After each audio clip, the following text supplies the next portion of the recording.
सूर्याय नमः।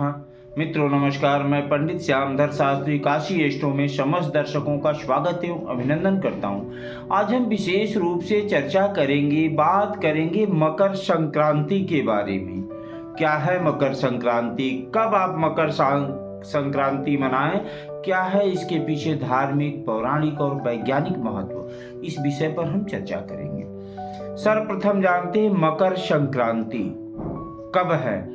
मकर संक्रांति यानी मकर राशि में सूर्य का संक्रमण होना, इसको हम मकर संक्रांति के रूप में जानते हैं। अब मकर संक्रांति कब मनाएं? चूंकि इस वर्ष 14 जनवरी 2026 को रात्रि 9:39 पर सूर्य मकर राशि में प्रवेश कर रहे हैं।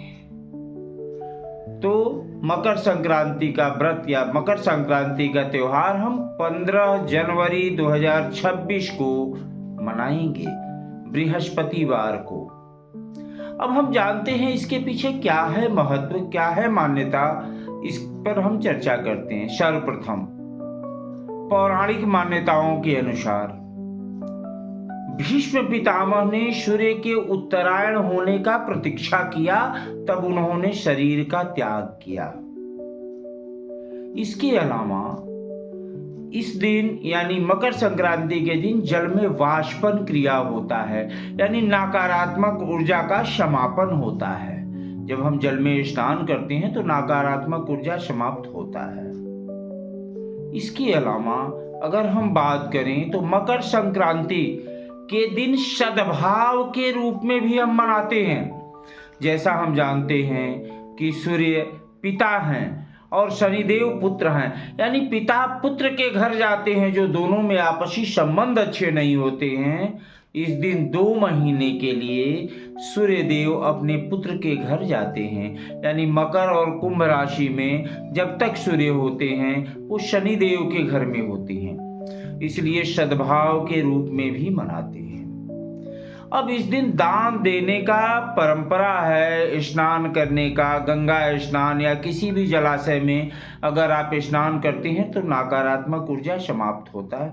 और सूर्य उत्तरायण होने से देवताओं का दिन होता है और राक्षसों की रात्रि होती है, इसलिए इस समय सकारात्मक ऊर्जा ज़्यादा मिलेगा, दिन बड़ा होने लगेगा, तो व्यक्ति का कार्य करने का क्षमता बढ़ जाता है।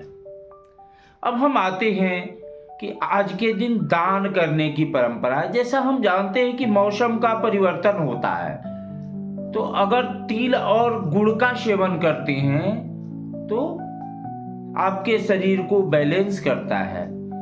और आज के दिन हम विशेष रूप से अन्न का दान करते हैं, जरूरतमंद को हम अगर अन्न का दान करते हैं, गंगा स्नान ध्यान करने के बाद या जलाशय में स्नान करने के बाद हम स्वच्छ हृदय से अगर किसी भी जरूरतमंद व्यक्ति को दान करते हैं तो विशेष रूप से आज पुण्य की प्राप्ति होती है, दान का विशेष लाभ प्राप्त होता है। इसीलिए यथाशक्ति आप जरूरतमंद का सहयोग करें। इसी विषय के साथ हम अपने वाणी को विराम देते हैं। अगले कार्यक्रम में उपस्थित होंगे एक नए विषय के साथ।